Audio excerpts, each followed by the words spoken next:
So, you haven't really seen me in a while. I'm starting school again, so you're probably not gonna see me for like another 5 years or something. I'm not sure. This fan, I swear. But, in this time I've been gone, I've gotten into a lot of things. I got back into my My Hero Academia phase, which I really wanted to forget, but hey, it was better than I remember. But I also got into X-Men, and I watched X-Men 97. Oh my gosh, it's a masterpiece. So yeah, you read the title. This video is gonna be about X-Men 97. Just how much I like it. So spoiler warning ahead, and yeah. So because of this series, I started watching the original X-Men series, and I swear the animation got so like better or something. I don't know, but it is so I love it so much. Also something I noticed in the old series, just X-Men, there was a clip where Cyclops shoots his eye lasers at a Sentinel, and it doesn't do anything. But then he, like, his glass falls, he's like, oh, I surrender. Not, and, like, he shoots a laser at the Sentinel's arm, and, like, it cuts it off. Like, I'm confused, but I like the series so far. But X-Men 97, we're here to talk about that. So I was planning on watching this series, like, for a while now. I've had it on my watch list, but I never really got to it until one day I was sick and I couldn't go to school. So I was like, okay, I'll watch it. Best choice of my entire life, because the first episode, I did not really know what was going on because I've never really been into X-Men. The only X-Men stuff I've seen was the X-Men Apocalypse movie. I really like that movie just for nostalgia reasons, but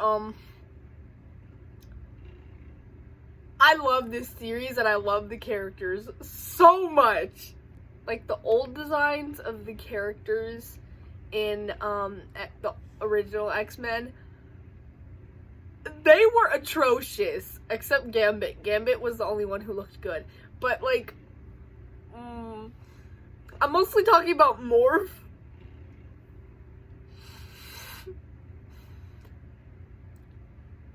He just looks so weird to me. I don't know why, but he just does. But in the new series, X-Men 97, he looks amazing. Same with Magneto. He went from like, so, oh, okay. So, we're mostly gonna be talking about my favorite episodes, or just like, so like the first episode and a few other episodes. Also, we have upgraded the scenery a bit. That's a poster I got at my first concert.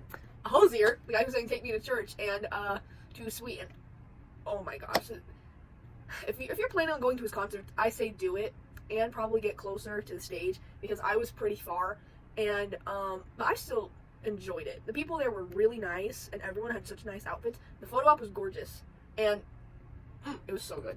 The first episode is titled "To Me, My X-Men."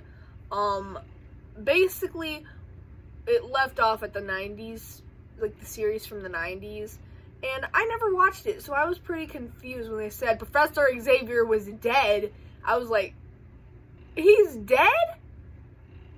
I did not know what was going on.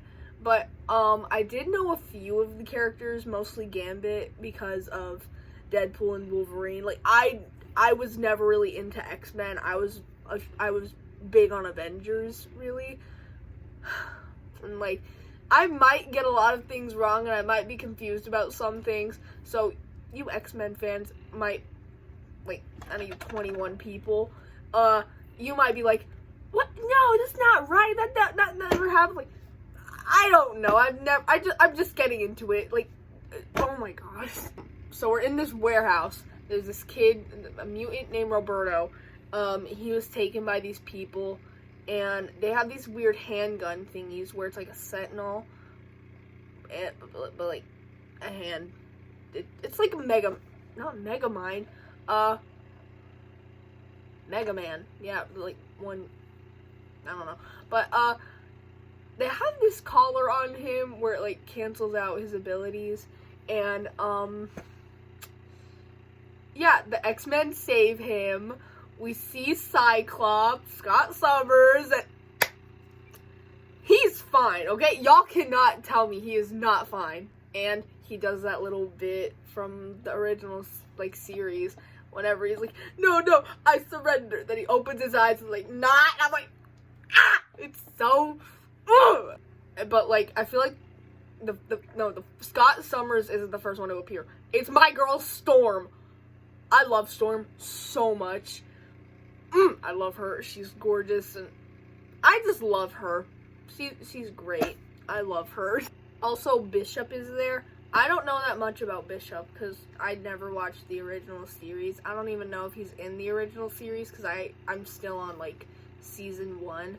Like, oh my god. You X-Men fans are probably, like, yelling at me right now. Like, he was in, like, episode 5 of season 2. Yeah, I don't know, but, like, I'm just starting out, okay? So, yeah, they take Roberto to the mansion, like, the X-Mansion. Also, something that I noticed, I was, watching Deadpool, and, the same place they filmed the X-Mansion was the same place they filmed Descendants in, like, Ordon Prep. Like, it was the same building. I noticed that because of the entry. It was, like, pillar, roof, it was, like, an entryway. It's, like, a hospital entry. And I was just like, that's from Descendants! Because I grew up on Descendants. It, like, Rise of Red sucked.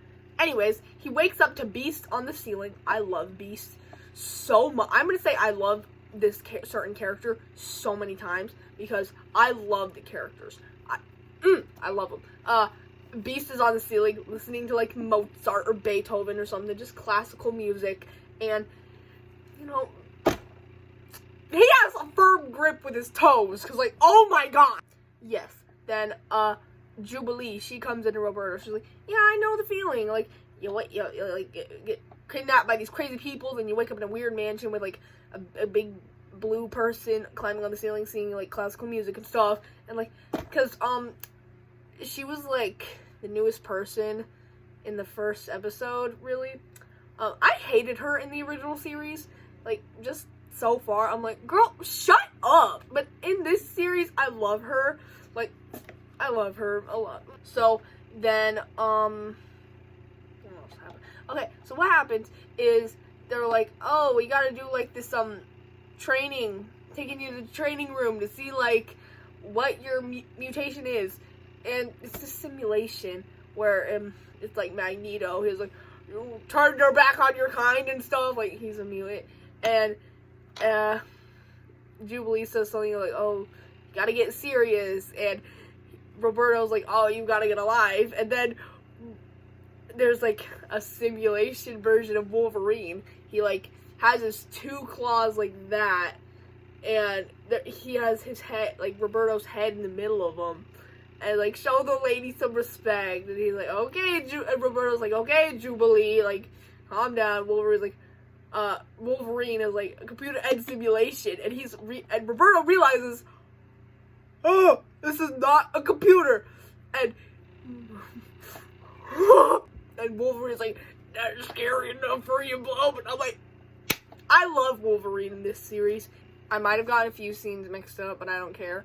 But, I think we cut to a clip of Scott Summers in the kitchen with Gambit, Remy LeBeau. I think that's how you pronounce his name. Hold on.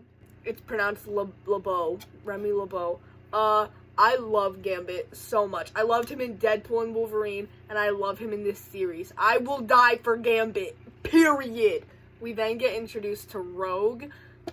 I love her so much. Like, I love her design. I love her whole, like, arc and stuff that happens in this story. I think it's an arc. I don't really know. I'm not a professional. But, then we get introduced to Professor Xavier. I thought you were dead. It's actually Morph. I love Morph. He's so gay, and I just love it. But yeah, Morph was, like, disguised as Professor Xavier. And, Remy, I'm gonna just call him Gambit. Gambit, he does a thing to this food thing. I don't know what it's called. And he, like, throws it at Scott Summers. Then there's, like, telekinetic powers. Like, oh, who is it? It's Jean Grey, and she is pregnant. And she does that, like, weird pose thing all the telekinetic people do. Like, what is that? Yeah, she throws it out the window. It explodes. Huzzah, no one dies. So, stuff happens, and then, the X-Men are playing, well, a few of the X-Men are outside playing basketball or something.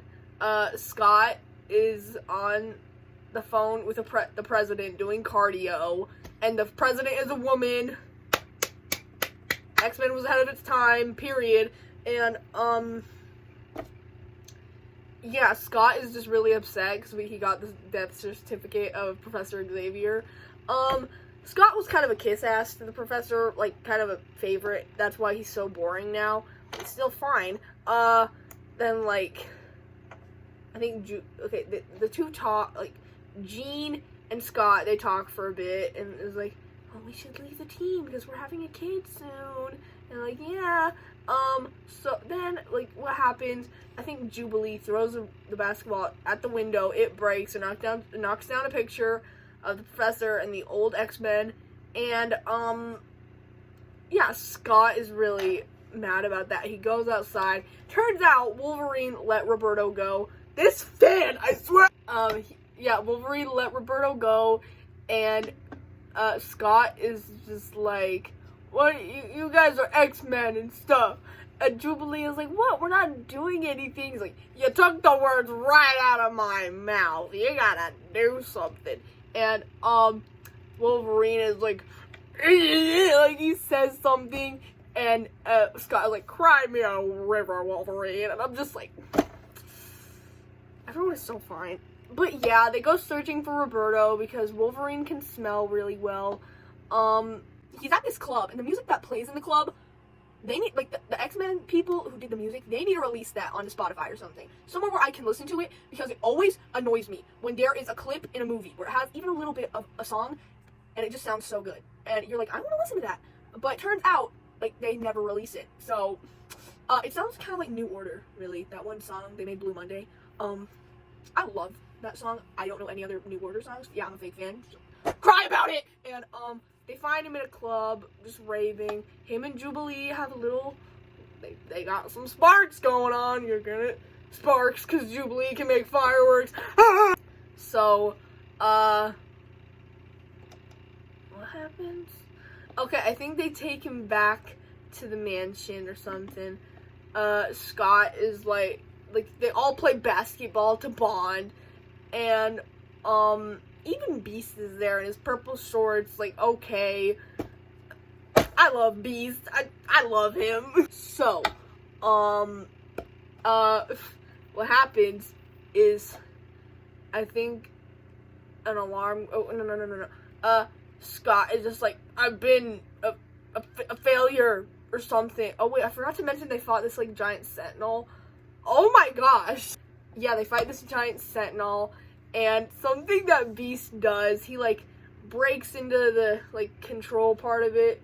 He sticks his hands in these things. And he's like, I think we're gonna make a great friendship. And he just, kills the Sentinel. We love Beast. We love, he's so underrated. So yeah, they go back to the X-Mansion, or X-Manor, however you want to call it. I'm just called the X-Man Mansion. Try saying that 5 times fast. X-Man Mansion. So they take him back. They go back to the mansion. Oh wait, forgot to mention. Turns out Roberto has this, like, solar energy thingy, and it makes him super strong, like, super strong. So then they all bond with basketball. Turns out there's, like, an intruder or something. They go into the old professor's office. It's Magneto, who had a major glow up, like. Okay! Episode 2, Mutant Liberation begins. I forget some things that happen in this episode, but Rogue and Magneto they have something going on. Gambit knows, I think. He knows, probably. And he's hurt about it. What else happens is, Rogue talks about, like, okay, one clip near the middle part of the, I'm going so out of order. So, clips show Magneto is now a good guy, and he has a new costume. I kind of like the old costume a little better, because, I love the way his cape just flows in the wind, and I just like the color combination of purple and red. But this new one, I do kind of like it a little bit.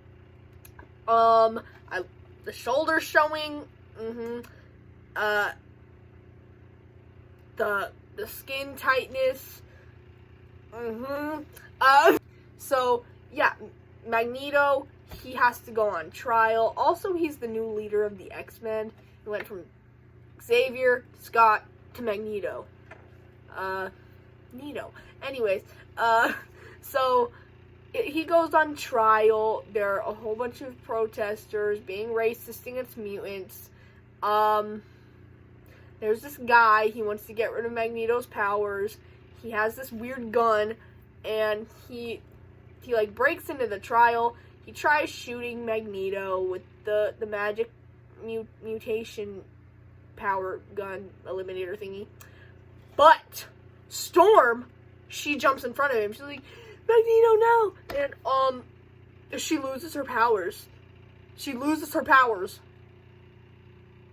She loses her powers! Like, oh. Another eventful thing, everyone except Wolverine and Jean went to the trial to make sure he doesn't do anything stupid.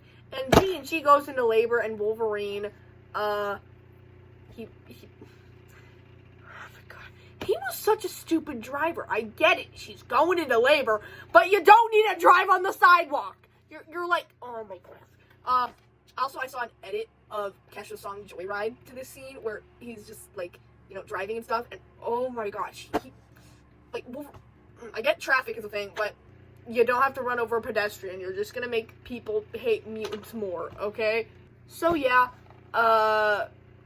she does her telepathic to Scott, and she's like, Scott, I'm going into labor, and like, Scott is like, Rogue, we gotta get to the hospital or something, I'm gonna be a daddy, and then, Rogue and Scott, they go to the hospital. The doctor is refusing to take care of Jean, because she's a mutant. He's like, you know, allow mutant births, like, what the frick, man? So, basically what happens, Rogue, she takes off her glove, and she's like, okay, she's a doctor now. And, yeah, so, Magneto's the new leader. Storm loses her powers. Jean has her baby. And his name is Nathan Summers. It's a boy. Yeah. Episode 3. Ooh, forgot to mention. At the end of this episode 2, Storm runs away. Also, whenever she gets back to the mansion, it's storming. There's lightning, and she's scared of it because, like, it's the first time she's, like, scared of it because she can't control it. Like, oh my, I don't know if I were a mutant, I could not handle that. Like, I don't know, but, Jean, like, read the letter she left, like, Jean read the letter Storm left for her, and Morph is like, hey, maybe, like, she'll come back, or something, and there's a knock at the door. Is it Storm? It's Jean! There's 2 Jeans! And, wait, turns out, Jean is a clone. The Jean who had the baby, Nathan Summers, is a clone. What? So, episode 3, Fire Made Flesh. Yeah, Jean is, like, in denial about this. She's like, no, I have more memories. She just has fragments. And, like, I had this kid with Scott Summers. And, yeah. So she, and Scott, oh my gosh, he's so confused about this. He's like, oh, do I love this one, who is the real Jean Grey, or the one who I literally conceived a child with? Like, I would be confused too. Like, give these people a break. So Jean, she's in her bedroom, her and Scott's bedroom, with a baby crib and a baby monitor, which the baby crib is in the same room, so why would you need a baby radio thing? I don't know. That confused me. But, Jean is alone, and then there's a voice. It's Sinister. And he was like, I cloned you, Jean. I need your baby so I can, like, do stuff with it, like, powerful stuff. So, basically what happens, Sinister takes over Jean's mind or something and turns her evil. She has this whole baddie transformation. She turns her mommy outfits into, like, sexy leather outfits with, like, cleavage showing, and she has, like, a space in her thighs where it's, like, and she has a big black cape, and she has a crystal on her forehead. And guess what she named herself? The Goblin Queen. The Goblin Queen. Could have chose any other name, but you chose Goblin Queen. So, basically what happened is, she makes the whole mansion, like, see their worst fears. Gambit was, Rogue and Magneto sleeping together or something. Like, it was this, oh yeah, because Rogue can't touch anyone or else she'll kill them. Magneto's, like, electromagnetic fields, it protects him, so he can touch her. So, she's touch-starved. And there's a man who can touch her. I mean, deal or no deal, like, what? So, it's this weird thing where they're, like, fused together, and she's like, physical touch, yeah, and, like, what? Then it was just Morph,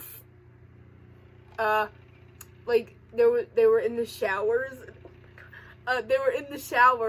and Wolverine, before that, he was like, okay, I'm gonna go see the redhead stuff, talking about the real Jean, and, he was like, and there was Morph,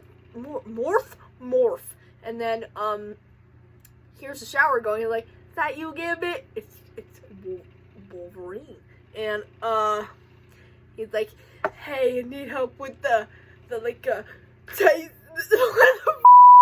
you need help with the hard to reach spaces, getting, like, Wolverine claws or something, and you cannot tell me Morph is not a little, you know, like, what? So, Morph realizes, oh my gosh, Sinister is behind this. Beast is in an elevator, the door opens, it's this really ugly looking thing, where his face is, like, pressed against the, it's like, I don't know, it's like a giant face, it's like, oh dear, I think one of us on the wrong floor. Beast is just so chill, and I love him for that, like, pop off, girl, I love him. So yeah, they all fight these, like, evil hallucinations.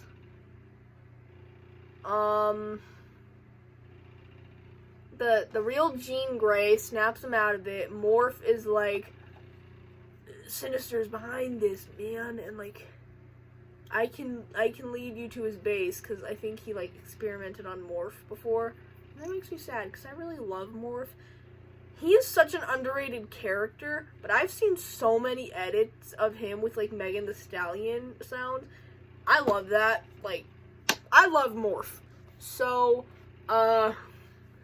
they go to Sinister's lab. Sinister put Nathan Summers, the baby, in this, like, weird magical, like, tube thingy. And, like, I don't know, but, it's in this, like, really spooky castle-looking place, and I wish shows were, like, kind of like this, where at one point you're in this, like, this futuristic-looking mansion, then the villain is in, like, Dracula's castle, and they're just a vibe, really. But, so, the Goblin Queen is there sitting on a throne, and she's like, I kidnapped your son. I'm a baddie. And she ends up fighting all of them. Scott, he makes her bleed, like her lips bleed. What she does, she like, the blood on her lips, she kind of like smears it, makes it look like lipstick a little bit, and I'm like, why don't some villains just use their enemies' blood as lipstick?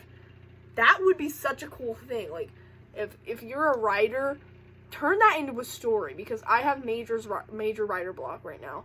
I can't talk. So what happens? She goes over to Scott and she's like, "Don't worry, baby, you'll bleed too," and like kisses him, and like the real Jean Grey is well, no, then she like starts hurting him with her mind powers, like, and then the real Jean Grey is like, "Stop, I'll show you who you really are," and she shows her like memories and stuff, and yeah, she turns good, and then they save Nathan, but turns out Nathan is gonna die. You thought the hospital bill was expensive? Just wait for the funeral bill. So they take him back to the X-Man mansion. Also forgot to mention, wait, actually no, this doesn't happen yet. So they take him back to the X-Man mansion, and they're like, Beast is like, "Oh, there's no cure. He's gonna die." So, so Jean, she brings up like, "So there's no cure here, but maybe there's one in the future." Because Beast was working on this like bracelet thing to send Bishop back to the future.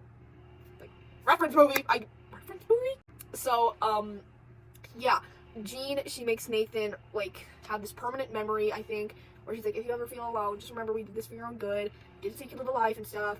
And yeah, she sends him away with Bishop, and it's actually really sad. But anyways, the Jean who conceived Nathan, she's now Madeline Pryor, and the real Jean, oh my god, her relationship with Scott is so bad now, because he was in love with Madeline Pryor, but like, also forgot to mention, during the scene where they're all in the lab, and Scott is talking about how, "I'm not gonna be like my father and abandon my son," and it's just, it was so like, oh my gosh, character depths, I love that. Episode 4, Motendo Life Death Part 1. It's Jubilee's 18th birthday, and what she wants to do for her birthday, she wants to go to an arcade, for, you know, nostalgic reasons, because like in the first episode, she's at an arcade, and that's when she first met all the X-Men. Magneto doesn't want her to go. Like, he's like, I'm a lord of magnetism, I'm not going to an arcade. It's not about you, Magneto, that's why your parents were dead. That wasn't funny. That was not funny. So, basically what happens, her and Roberto get stuck in a video game about all her, like, memories and stuff, and, yeah, this, like, Mojo dude, whoever designed him, are you okay? Because, like, he's so scary. If I saw that man in real life, I would just, I don't know, I'd probably pee my pants. But yeah, I think she just like the episode about like, oh, you can't be stuck in the past all the time, or you'll never grow up. Which is something a lot of boys in my grade should really do. They need to grow up! Anyways, they get out of the video game, and her and Roberto are just sitting on her bed like, whoa, man. That was nuts. So yeah, the episodes end with them kissing. Now it's time for, episode 5. Remember it. So I forgot to mention, a lot of the mutants that are, like, being threatened and, like, you know, wherever they are getting sent to Genosha. Or Genosha. I think it's Genosha. And that place is basically a mutant utopia. It's gorgeous there. I wish we had more scenes of it. And, guess who's there? Nightcrawler! I love Nightcrawler in this series. I love him so much. He's a little cutie patootie, and I love him. So, basically, this is the episode where everything falls apart. And, so, oh my gosh. Magneto, Rogue, and Gambit, they get there. And, everything is all gorgeous, and, you know, basically what happens, it's like a peace meeting or something, and there's supposed to be a dance tonight or something, and Rogue and Gambit, they kind of get into like a little, I think they like break up, really, because she's like, I know your heart beats for me, but I can't feel it. She wants physical touch in the relationship, and Remy, like, Gambit is just, she's so heartbroken about it. Anyways, this scene, I can never get over it, because, like, forget going to the moon and space, like, who cares? We need to create dance floors where people levitate on them. And we can only play funky, like, 80s music or something, like New Order by Blue Monday by New Order, Ace of Base, like Happy Nation, music like that. Because what happens? Magneto and Rogue, they use their powers to, like, fly up and fly dance with each other to Ace of Base, Happy Nation. This scene had me screaming. I love this scene so much. If I was on my deathbed, you know what I would do? Like, play that scene from X-Men 97, episode 5, remember it, where they're all dancing and stuff. Yeah, I love this scene. Also, in, like, the first episode, Jean has this whole hallucination, and I rewatched it, and turns out a little bit of Happy Nation was playing during it. It was like, I'm like, I was just like, wait a minute, that's Happy Nation! And it was just, oh, Madeline Pryor, she's also there, and she was, like, standing out on the balcony. This man from the, like, this big bulky man, he's like, hey, you all gotta leave. And he's like, and then this portal opens behind him. He's like, I'm sorry, Mom. Turns out, that's Nathan. It's Nathan. He's Cable. That's Nathan. Then a big bomb goes off. Turns out, like, a giant sentinel is just invading Genosha, and, a lot of people die. Rogue doesn't have her gloves. I'm gonna mention that. Remember that, okay? Remember it. So, they all fight. They all, like, keep people safe, and, Magneto, he protects these kids, and like, at one point they're about to get hit by, like, a sentinel laser, but Nightcrawler, he, like, grabs them all and, you know, teleports them somewhere else, but he does get hit a little bit, and his shirt is kind of ripped open. He looks rough and hot. Don't judge me. Rogue, she is about to, like, touch him and, like, see if she can heal him, but she's like, I don't have my gloves on. She's like Elsa. She can't touch him. She's, like, basically useless right now. She feels useless. She can't really do anything to protect people because she can't touch them to heal them. Well, she can't even heal them because, like, you know, that's not her power. But I think at one point Magneto, like, holds them back with, like, a huge metal fortress or something, to, like, keep them safe while Magneto, like, protects kids or something. Rogue busts out of it. Gambit, he gets a motorcycle somehow, and he, like, rides up to the Sentinel, like, goes up and is about to hit it, but then a wire comes out. It stabs him. Gambit is stabbed. His last words. The name's Gambit, mon ami. Remember it! So, he dies in the most heroic way ever. Magneto dies, and the episode ends. Sentinel is defeated. We cut to a scene of, we hear Rogue crying. We see her holding, not Magneto's, but Gambit's body. Half of his hair is burnt off, and he's bleeding, and she's like, Sugar, I can't feel you. He's dead. He's dead. Like, I was shook. I was like, they killed off Gambit. One of the best characters. Like, I was so upset about it. And, like, oh my gosh. I'm still processing it. In my mind, he's still alive. He didn't die. Him and Rogue live happily ever after. And, yeah. But yeah, that's when everything just falls apart. I can't really remember the last episodes, but basically what happens is Storm, she gets her powers back. Rogue kind of goes on, like, a killing spree or something. She meets Captain America. I was just like, oh, is Captain America gonna show up? Because we're dealing with Americans here. And, he did. He showed up, because there was a scene of her catching his shield, and I was like, oh, Captain America! But, and, like, also, in, like, the last two episodes, we get an appearance from Spider-Man and Daredevil. And Doctor Strange, and Iron Man! I was like, oh my gosh. Oh my gosh. But, the last episode, turns out Magneto lived, and there's a clip. Yeah, but yeah, he lived, and I swear, I used to hate Magneto, but I love him. Like, I never really knew his origins, really. When I found out, I was like, oh my gosh, it was shocking, like, really. I love Magneto. Also, turns out the professor's alive, and he's actually getting seduced by an alien with an ugly bob. Like, what?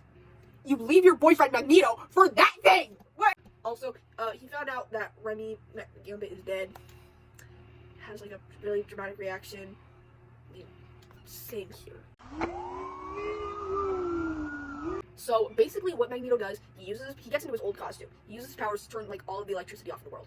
And yeah, the whole world goes into chaos, and this guy named Bastion, I always thought his name was Bastrin, but it's Bastion. Bastion. I don't know. But a whole bunch of crazy stuff happens. I thought okay, no. So I'm gonna try my best to summarize the last episode, which is Tolerance is Extinction Part 3. Yeah, it's a lot to cover, so I'm gonna just try my best. So basically, Bastrin, he creates human sentinels, and basically he destroys X-Mansion. But there's a clip or like a scene of Wolverine about to fight Sentinels. He's like, I got 6 reasons why. But then one of the Sentinels gets stabbed, not by Wolverine, by Nightcrawler. And he's like, no, my friend, 9. He's holding 2 swords, one sword in his hand, one sword in his hand, and one with his tail. I love it. I love Nightcrawler. Oh my gosh. So yeah, the professor comes back. Rogue joins the dark side. Same with Roberto. Him and Jubilee like break up or something. But then they get back together. I think they're now in space. It was like Asteroid M, and Bastard is trying to make it crash down into Earth. But Rogue and Magneto, they stop it, but it explodes. Oh wait. So Magneto is fighting with Professor Xavier, Cyclops, a few other people, and Wolverine. What happens is I thought he like tore the bones out of, Wolverine because they're like metal, but he tore this liquid out. I keep forgetting the name of it. So we might get feral Wolverine in like season 2. So basically what happens, Asteroid M explodes with all of them in it, but they all get transported into a different time. One group, which is which is Beast, the Professor, Magneto, Rogue, Nightcrawler, maybe Wolverine and Morph. We never know what happens to them really. They get sent to the past, like in ancient Egypt. The main antagonist for season 2 is gonna be Apocalypse. Okay. Then Scott and Jean get sent to the future.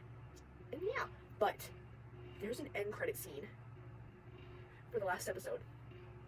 It's Apocalypse saying, "Oh my children, so much pain, so much death. And he has like a thing of ashes in his hand. The ashes blow away. It's Gambit's card. And he plays a character, or he has a character in the comics known as Death, one of Apocalypse's horsemen, the Apocalypse. And they better find a way for him to be revived and stay alive and not be Death. I haven't read the comics, I don't think I ever will, I'm not sure, but I want Gambit to stay alive. And season 2, I hope it has more seasons also, more than just 3 seasons, because I think Marvel's What If is ending with 3 seasons. Man, I'm really excited for this, and I love this series. It's a masterpiece. Literally, it's a masterpiece. And whatever they got, the people doing for this show, they better keep doing it, because it's amazing, and they need to release an album of all the soundtrack, just the soundtrack.